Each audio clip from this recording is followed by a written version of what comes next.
it's David from Sublime Painting and Decorating. I've got a main bedroom ceiling here to paint today, but as you can see, I've got a couple of nasty water stains. So to deal with them, I've got the Zinsser Coverstain, which covers water stains, and I'll be giving this a spray before I put the paint on it. Don't forget to read the instructions on the back of the can and wear the proper PPE.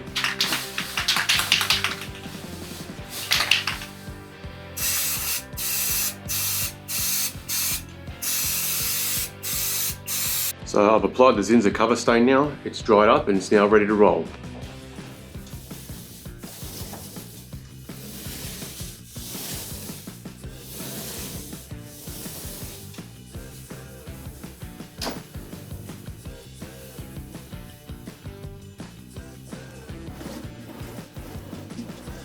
So there you have it, a nice new white ceiling with no water stain.